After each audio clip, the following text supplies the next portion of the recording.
सारी तारीफ अल्लाह के लिए है जो सारे जहां का रब है, आसमानों और ज़मीन का रचयिता है, जिसका न कोई साजी है और न कोई बराबर।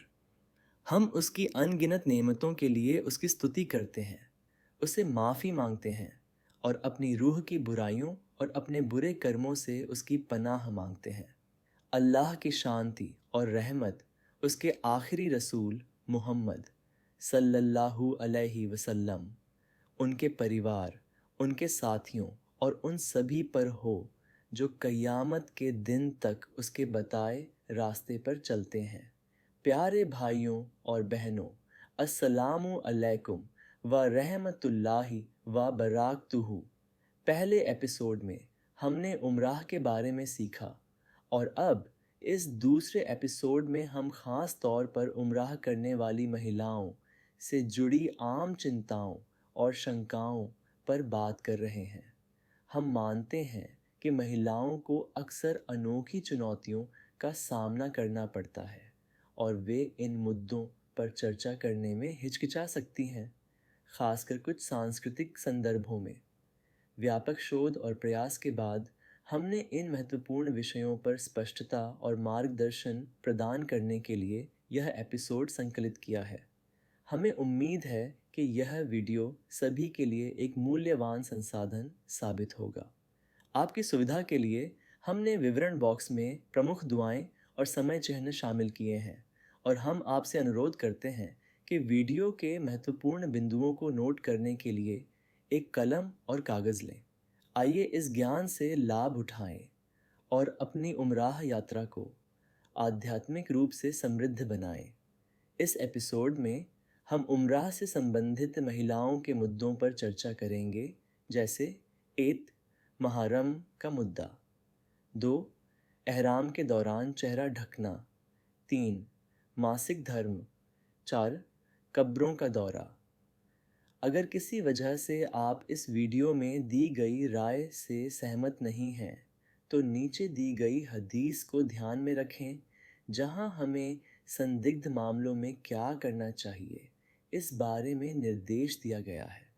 अन्नुमन बिन बशीर रजी अल्लाहु अन्हु ने रिवायत किया, मैंने अल्लाह के रसूल सल्लल्लाहु अलैहि वसल्लम को ये कहते सुना, कानूनी और नाजायज़ दोनों चीज़ें ज़ाहिर हैं, लेकिन उनके बीच में संदिग्ध अस्पष्ट चीज़ें हैं और ज़्यादातर लोगों को उनके बारे में कोई जानकारी नहीं है।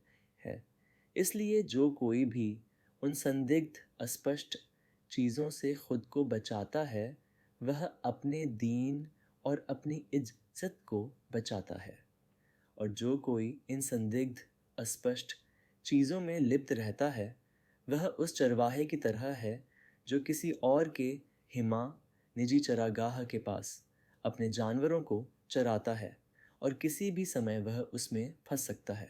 हे लोगों, सावधान! हर राजा का एक हिमा होता है और धरती पर अल्लाह का हिमा उसकी अवैध निषिद्ध चीज़ें हैं। सावधान! शरीर में मांस का एक टुकड़ा है, अगर शरीर अच्छा हो जाए तो पूरा शरीर अच्छा हो जाता है, लेकिन अगर शरीर खराब हो जाए तो पूरा शरीर खराब हो जाता है, और वह है हृदय। महरम। आइए महरम के बारे में कुछ ज़रूरी बातें जानें। उम्राह की यात्रा पर आपके साथ आपके पति या कोई अन्य महरम होना ज़रूरी है। महरम एक पुरुष रिश्तेदार जिससे आप अपने जीवन में कभी भी कानूनी तौर पर शादी नहीं कर सकती, जैसे भाई, पिता, पुत्र और पति का पिता। अब्बू हुरैरा रजी अल्लाहु अन्हु ने रिवायत किया है कि पैगंबर मोहम्मद सल्लल्लाहु अलैहि वसल्लम ने फरमाया, अल्लाह और क़यामत के दिन पर ईमान रखने वाली किसी भी महिला के लिए महरम के बिना एक दिन या उससे ज़्यादा की दूरी तय करना हराम है। एक और ज़रूरी बात, आपकी बहन का पति आपका महरम नहीं हो सकता, भले ही आपकी बहन मौजूद हो। हालांकि आप उससे तब तक शादी नहीं कर सकती जब तक वह आपकी बहन से विवाहित है, लेकिन अगर उनका तलाक हो जाता है या उसकी मृत्यु हो जाती है, तो आप उससे शादी कर सकती हैं। नीचे कुछ बातें दी गई हैं जो आजकल आम चलन में हैं। क्या ये स्वीकार्य हैं? नहीं। एक एक पुरुष किसी विवाहित महिला जो उम्राह करने वाली है और जिसका कोई महरम नहीं है के साथ यह समझौता करता है कि वह उसका महरम होगा। 2. एक महिला किसी अनजान पुरुष को अपना भाई बनाती है ताकि वह उसका महरम बन सके और फिर उसे महरम मानकर उसके साथ व्यवहार करती है। 3. एक महिला महिलाओं के एक समूह के साथ यात्रा करती है। 4. इसी तरह एक पुरुष के साथ यात्रा करना जो उनमें से किसी एक का महरम है, यह दावा करते हुए कि वह उन सभी का महरम है। तुरंत उठने वाले प्रश्न ये हैं: अविवाहित महिलाओं का क्या? बिना बेटों या भाइयों वाली महिलाओं का क्या? याद रखें कि उम्राह फर्ज की अनिवार्यता नहीं है, इसलिए स्पष्ट नियम का उल्लंघन करने से बचें। मुझे यह भी जोड़ना होगा कि कुछ पुराने और वर्तमान विद्वानों का यह मानना है कि अगर एक महिला महिलाओं के समूह के साथ यात्रा करती है तो यह स्वीकार्य है। एक हदीस है, उसे सुने और निर्णय लें। पैगंबर मुहम्मद सल्लल्लाहु अलैहि वसल्लम ने फरमाया, किसी भी पुरुष को अकेली महिला के साथ नहीं रहना चाहिए। जब तक महिला के साथ महरम या उसका पति न हो, उसे यात्रा नहीं करनी चाहिए। एक व्यक्ति ने पैगंबर मोहम्मद सल्लल्लाहु अलैहि वसल्लम को बताया कि उसकी पत्नी हज पर गई है, जबकि उसने एक विशेष युद्ध के लिए नामांकन कराया था। पैगंबर मोहम्मद सल्लल्लाहु अलैहि वसल्लम ने उस व्यक्ति को अपनी पत्नी के साथ हज पर जाने के लिए कहा। आमतौर पर सऊदी अरब दूतावास बिना महरम वाली महिलाओं को उम्रा वीज़ा जारी नहीं करता। 45 वर्ष से अधिक आयु की महिलाएं जिनके पास महरम नहीं है, यदि वे किसी संगठित हज समूह के साथ यात्रा कर रही हैं तो वे हज वीज़ा प्राप्त कर सकती हैं। उम्राह के लिए भी यह लागू हो सकता है। यह उस समूह और देश पर निर्भर करता है जिसके लिए आप आवेदन कर रही हैं। अगर कोई महिला इद्दत के दौर से गुजर रही है, उसके पति की मृत्यु हो गई है, तो उसे अपनी यात्रा शुरू करने से पहले इद्दत का दौर पूरा करना होगा, भले ही वह अन्य सभी ज़रूरतें, महरम, धन, स्वास्थ्य आदि पूरी कर सकती हो। अगर कोई महिला बहुत कम समय के लिए जा रही है, तो सुनिश्चित करें कि मक्का से आपकी प्रस्थान तिथियां आपको अपने सभी उम्राह अधिकारों को पूरा करने के लिए पर्याप्त समय दें। अगर आपका मासिक धर्म आपके उम्राह पूरा होने से पहले शुरू हो जाता है। व्यक्तिगत व्यवहार: महिला को आकर्षक कपड़े नहीं पहनने चाहिए। मस्जिद जाते समय या गैर महरम के साथ जाते समय परफ्यूम या मेकअप नहीं करना चाहिए। कपड़ों से संबंधित अन्य बातें: कपड़ा सजावटी नहीं होना चाहिए। यह इतना मोटा होना चाहिए कि पूरी तरह से अपारदर्शी न दिखने वाला हो। यह इतना ढीला होना चाहिए कि आपके शरीर का आकार स्पष्ट न दिखे। यह पुरुषों के लिबास या काफिर महिलाओं के लिबास जैसा नहीं होना चाहिए। यह दिखावटी नहीं होना चाहिए। एहराम: एहराम का कपड़ा किसी भी रंग का हो सकता है। कुछ महिलाएं मासिक धर्म के दौरान मीकात के समय एहराम बांधने से इनकार कर देती हैं। उनका तर्क है कि उन्हें पहले शुद्ध होना चाहिए। हालांकि मासिक धर्म के दौरान एक महिला निर्धारित स्थान पर एहराम बांध सकती है और उसे ऐसा करना चाहिए, और तवाफ और नमाज के अलावा हर धार्मिक संस्कार कर सकती है। एहराम की हालत में चेहरा और हाथ ढकना: बुखारी में वर्णित हदीस में कहा गया है कि महिला को अपना चेहरा नकाब, सिला हुआ चेहरा ढकने वाला कपड़ा या दस्ताने नहीं पहनने चाहिए। कुछ लोग इस हदीस का इस्तेमाल यह साबित करने के लिए करते हैं कि एहराम की हालत में महिलाओं को अपना चेहरा और हाथ नहीं ढकना चाहिए। पैगंबर मोहम्मद सल्लल्लाहु अलैहि वसल्लम ने पुरुषों से कहा था कि उन्हें तंग कपड़े, शॉर्ट्स और ट्राउज़र नहीं पहनने चाहिए, लेकिन इसका मतलब यह नहीं है कि उन्हें नग्न रहना चाहिए। इसी तरह महिलाओं को दस्ताने और नकाब पहनने से मना किया गया है। इसका मतलब यह नहीं है कि उन्हें अपना चेहरा और हाथ नहीं ढकना चाहिए। आयशा रज्जी अल्लाहु अन्हा द्वारा वर्णित हदीस से साबित होता है कि वे एहराम पहने हुए गैर महरम पुरुषों की उपस्थिति में अपने चेहरे ढक लेती थीं। आयशा रजी अल्लाहु अन्हा ने कहा कि जब हम पैगंबर मोहम्मद सल्लल्लाहु अलैहि वसल्लम के साथ थे, तब घुड़सवार हमारे पास से गुजर रहे थे। जब वे हमारे सामने या हमारे समानांतर आते थे, तो हम महिलाएं अपने चेहरे और सिर पर पर्दे डाल लेती थीं, और जब वे गुजर जाते थे, तो हम अपने चेहरे उघाड़ लेती थीं। इसलिए अगर आप आम तौर पर अपना चेहरा ढकती हैं, तो एहराम के दौरान ऐसा करना जायज़ है, बशर्ते आप इसे नकाब से न करें। कई बहनों की तरह अपने दुपट्टे को चेहरे पर लगने से बचाने के लिए बेसबॉल जैसी टोपी पहनने की भी ज़रूरत नहीं है, क्योंकि इसका कोई आधार नहीं है। महिलाओं को अपने पैर मोजे से ढकने चाहिए, खासकर नमाज के दौरान। किसी अनजान वजह से कई महिलाएं अपने पैर नहीं ढकतीं। अल्लाह के हुक्म के मुताबिक यह ज़रूरी है कि उनका आभामंडल ढका रहे, और पैर महिलाओं के आभामंडल का हिस्सा हैं। एहराम के दौरान मोजे उतारना या कपड़े बदलना जायज़ है। मासिक धर्म एक महिला को मीकात के दौरान एहराम बांधना ज़रूरी है, भले ही वह मासिक धर्म में हो। यह उम्राह के साथ साथ हज पर भी लागू होता है। अगर वह जानबूझकर ऐसा नहीं करती है और मासिक धर्म पूरा होने के बाद केवल मक्का में ही एहराम बांधती है, तो उसे प्रायश्चित करना चाहिए। भेड़ की कुर्बानी मीकात के नियम का उल्लंघन करने पर।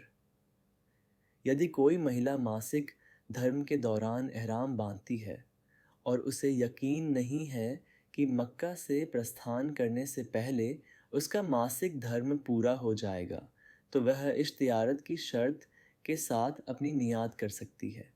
इससे उसे उम्राह की रस्में पूरी किए बिना एहराम तोड़ने के लिए कुर्बानी देने से छुटकारा मिल जाएगा। दूसरी ओर, यदि उसे यकीन है कि उसका मासिक धर्म समय पर पूरा नहीं होगा, तो उसे एहराम बांधने की बिल्कुल भी ज़रूरत नहीं है, क्योंकि अब उसका उम्राह करने का कोई इरादा नहीं है। यदि किसी कारणवश उसका मासिक धर्म समय पर पूरा हो जाता है, तो वह तनय्यम में मीकात जाकर एहराम बांध सकती है और उम्राह करने के लिए मक्का लौट सकती है। इश्तिरात के साथ नियात की दुआ। लब्बैक अल्लाहुम्मा उम्राह फ़हा इन हैबिसुन फ़हा महिल्ली हैथु हबस्तानी। यह इस पर आधारित है पैगंबर मोहम्मद सल्लल्लाहु अलैहि वसल्लम ने जुबाह बिन्त अल-जुबैर रजी अल्लाहु अन्हा को इश्तियारत का कथन सुनाने का आदेश दिया जब उन्होंने बीमारी की शिकायत की। यह हदीस बुखारी और मुस्लिम द्वारा वर्णित है। इसका लाभ यह है कि यदि किसी व्यक्ति को उम्राह पूरा करने में कोई बाधा आती है, तो उसके लिए तहल्लुल करना यानी फिद्या प्रायश्चित किए बिना उम्राह जल्दी समाप्त करना जायज़ है। एहराम की स्थिति से मुक्त होने के लिए पुरुषों के लिए सिर मुंडवाना और महिलाओं के लिए बाल कटवाना अनिवार्य है। मासिक धर्म वाली महिलाएं और प्रसवोत्तर रक्तस्राव वाली महिलाएं विदाई तवाफ अलवदा को छोड़ सकती हैं। यह इब्न अब्बास रज्जी अल्लाहु अन्हु द्वारा वर्णित है। लोगों को मक्का छोड़ने से पहले अंतिम चीज़ के रूप में कबा तवाफ अलवदा का तवाफ करने का आदेश दिया गया था, मासिक धर्म वाली महिलाओं को छोड़कर जिन्हें माफ़ कर दिया गया था। अब्दुल्ला बिन अब्बास द्वारा वर्णित तौस ने बताया, मैं इब्न अब्बास की संगति में था जब जैन बिन साबित ने कहा, क्या आप धार्मिक फैसला देते हैं कि मासिक धर्म वाली महिला को घर का अंतिम चक्कर तवाफ किए बिना जाने की अनुमति है? इब्न अब्बास ने उससे कहा, अंसार की ऐसी और ऐसी महिलाओं से पूछो। अगर तुम मेरे धार्मिक फैसले पर विश्वास नहीं करते, तो क्या अल्लाह के रसूल सल्लल्लाहु अलैहि वसल्लम ने उन्हें यह आदेश दिया था। ज़ैद बिन साबित उस महिला के पास गए और उससे प्रमाणित अपना फ़ैसला लेने के बाद मुस्कुराते हुए इब्न अब्बास के पास वापस आए और कहा, मैंने आपको सच कहते हुए पाया। कभी कभी एक महिला मक्का में रहते हुए अपने मासिक धर्म शुरू होने पर परेशान हो जाती है क्योंकि वह हरम में नमाज में शामिल नहीं हो सकती। बहुत परेशान न हो, क्योंकि यह अल्लाह की ओर से एक स्वाभाविक क्रिया है। अल्लाह अपनी दया से आपको उससे कम सवाब नहीं देगा जो आपको मासिक धर्म न होने पर मिलता। इस समय का उपयोग इबादत के अन्य रूपों जैसे कि दिकार, दुआ और पढ़ने में करें। ऐसी किताबें पढ़ें जो आपको इस्लाम के बारे में अपना ज्ञान बढ़ाने में मदद करें, या कुरान की अपनी समझ बढ़ाने के लिए तफसीर पर किताबें पढ़ें। बुखारी की एक हदीस में आयशा रज़ी अल्लाहु अन्हा ने कहा, अल्लाह के रसूल सल्लल्लाहु अलैहि वसल्लम मेरे पास आए और मुझे रोते हुए देखा और कहा, ए हंता, तुम क्यों रो रही हो? मैंने जवाब दिया, मैंने तुम्हारे साथियों के साथ तुम्हारी बातचीत सुनी है और मैं उम्रा नहीं कर सकती। उन्होंने पूछा, तुम्हें क्या हुआ है? मैंने जवाब दिया, मैं नमाज नहीं पढ़ती, यानी मुझे मासिक धर्म होता है। उन्होंने कहा, इससे तुम्हें कोई नुकसान नहीं होगा क्योंकि तुम आदम की बेटियों में से एक हो और अल्लाह ने तुम्हारे लिए यह स्थिति लिखी है जैसा कि उसने उनके लिए लिखा है। हज की नीयत पर कायम रहो, अल्लाह तुम्हें इसका बदला देगा। मासिक धर्म वाली महिलाओं को मस्जिद में प्रवेश नहीं करना चाहिए, मक्का और मदीना के हरम में भी नहीं। आइए कुछ उदाहरण देखें। एथ सऊदी अरब जाते समय आपका मासिक धर्म शुरू हो जाता है। आप जेद्दा से सीधे मक्का जाने की योजना बना रही हैं। आपको मीकात में अपना एहराम बांधना होगा। आप अपने मासिक धर्म के दौरान एहराम बांधे रहती हैं। मासिक धर्म पूरा होने पर आप गुस्ल करती हैं।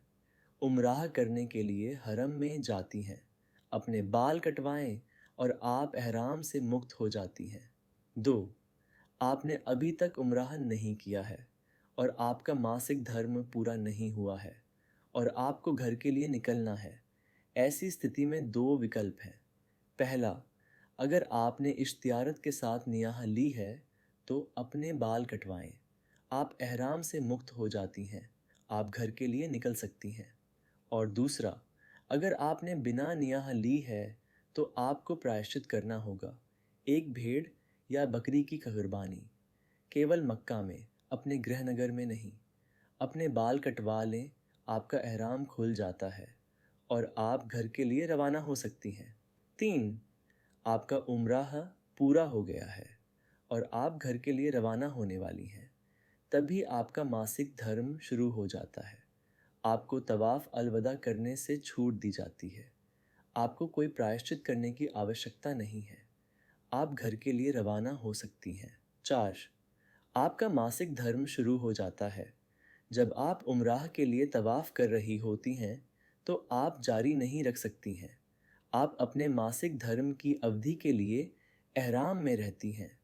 एक बार आपका मासिक धर्म पूरा हो जाने पर आप गुस्ल करती हैं, उम्राह करने के लिए हराम की ओर बढ़ती हैं, अपने बाल कटवा लेती हैं और आपका एहराम खुल जाता है। 5.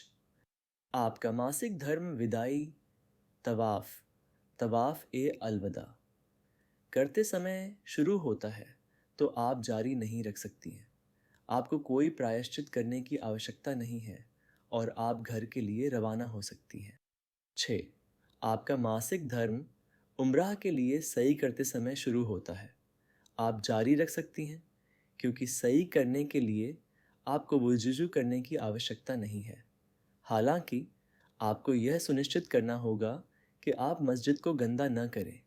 यदि आपको सफाई के लिए जाना है और पर्याप्त समय बीत चुका है तो आपको पहले चरण से सही शुरू करने की आवश्यकता नहीं है।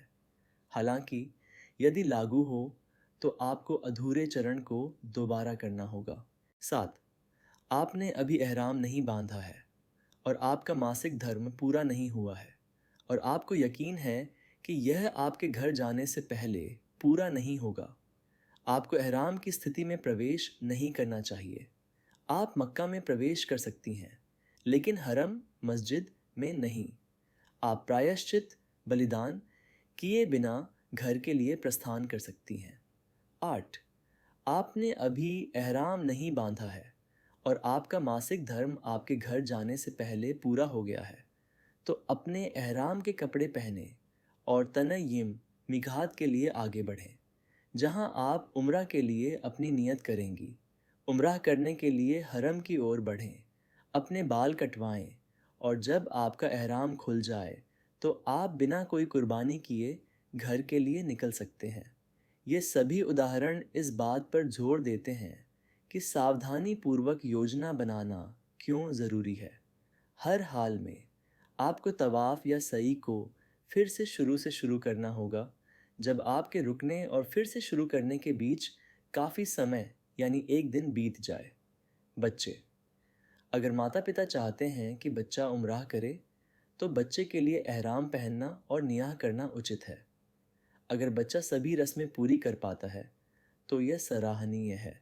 हालांकि अगर कुछ रस्में या खंभे छूट जाते हैं तो कोई सज़ा नहीं है। तवाफ़ या सई के दौरान बच्चे को कंधे पर ले जाना जायज़ है। हज के विपरीत अपने बच्चों को अल्लाह के घर में अपने साथ ले जाना एक अच्छा विचार है। बच्चों को समझाएं कि अगर वे खो जाएं तो क्या प्रक्रिया अपनानी चाहिए और उन्हें दरवाज़ा नंबर 13 पर खोए हुए बच्चों के खंड दिखाएं, या फिर उन्हें हरम में खो जाने की स्थिति में एक ही जगह पर रुकने या इंतज़ार करने के लिए सिखाएं। मदीना के हरम में किसी भी उम्र के लड़के शिशुओं को छोड़कर को मस्जिद के महिला खंड में प्रवेश करने की अनुमति नहीं है, भले ही वे अपनी माँ के साथ हों। इसलिए अगर आपके छोटे लड़के हैं तो उन्हें उनके पिता के साथ भेज दें, वरना उन्हें बाहर बैठना पड़ेगा। कुछ सामान्य जानकारी। आम तौर पर जब हम मक्का में होते हैं और आप तवाफ़ करना चाहते हैं तो नमाज के समय का ध्यान रखें ताकि तवाफ़ इकामत के समय के बहुत करीब न हो। अगर आप समय का ध्यान नहीं रखेंगे तो फराज की नमाज के दौरान आप कुछ पुरुषों के बीच फंस सकते हैं। महिलाओं का पुरुषों के सामने नमाज पढ़ना अस्वीकार्य है, भले ही आप इसे हरम में होते हुए देखें। आप तर्क दे सकते हैं कि भीड़ के कारण हरम में ऐसा नहीं होता, लेकिन ऐसा बिल्कुल नहीं है। अपनी और बाकी लोगों की असुविधा से बचने के लिए अपने तवाफ़ के समय की योजना बनाएं। अगर किसी कारणवश आप ऐसी स्थिति में फंस जाते हैं तो आपके लिए बेहतर होगा कि आप नमाज अदा किए बिना एक जगह खड़े रहें और बाद में नमाज अदा करें। सुन्नत नमाज अदा करने वाले व्यक्ति के सामने चलने से बचें। हराम में नमाज अदा करने वाले व्यक्ति और उसके सुतरा नमाज अदा करने वाले व्यक्ति के ठीक सामने की दीवार या वस्तु के बीच से गुजरने की मनाही है। कभी कभी इससे बचना लगभग नामुमकिन होता है, फिर भी अपनी तरफ से पूरी कोशिश करें। हदीस के अनुसार महिलाओं के लिए नमाज अदा करने वाले पुरुषों के सामने से न गुजरना ज़्यादा ज़रूरी है, क्योंकि ऐसा करने से पुरुष की नमाज सामूहिक नमाज को छोड़कर अमान्य हो जाती है। इस मुद्दे पर मतभेद हो सकते हैं, लेकिन इस बात का ध्यान रखें और पुरुषों के सामने से गुजरने से बचें। महिलाओं को भी जनाजा की नमाज अदा करनी चाहिए, क्योंकि उन्हें भी उतना ही सवाब मिलता है। कब्रों का दर्शन। विभिन्न कब्रों का दर्शन न तो भरती है और न ही उमराह की रस्म। महिलाओं को कब्रिस्तानों में प्रवेश की अनुमति नहीं है। अल बकी कब्रिस्तान के प्रवेश द्वार पर आपको एक बड़ा सा बोर्ड दिखाई देगा जो महिलाओं को कब्रों के दर्शन न करने की चेतावनी देता है। मेरी प्यारी बहनों और बच्चों, याद रखें कि अल्लाह ईमानदारी देखता है, उम्र या ताकत नहीं। तलबिया में आपकी मधुर आवाज़ और तवाफ़ में आपके कदम सब फरिश्तों द्वारा दर्ज किए जाते हैं। बच्चों के लिए यह पवित्र यात्रा एक स्थायी स्मृति हृदय में बसा विश्वास का बीज बन जाती है। हमने व्यक्तिगत राय साझा किए बिना प्रामाणिक स्रोतों से शोध के साथ प्रमुख विषयों को शामिल करने का हर संभव प्रयास किया है। और यदि आपके मन में अभी भी कोई संदेह है तो कृपया टिप्पणियों में उसका उल्लेख करें ताकि हम स्पष्ट करने का प्रयास कर सकें। इंशा अल्लाह। अल्लाह हर मुसलमान को अपने पवित्र घर के दर्शन का सम्मान प्रदान करे, सभी तीर्थयात्रियों के उम्राह को स्वीकार करे और उन्हें क्षमा, दया और स्वर्ग प्रदान करे। हम सभी को बेहतर मुसलमान, बेहतर इंसान और अल्लाह के सच्चे सेवक बनाए। अगर इस वीडियो से आपको फ़ायदा हुआ है तो कृपया हमारे चैनल को लाइक, शेयर और सब्सक्राइब करना न भूलें। जज़ाकल्लाहु खैर।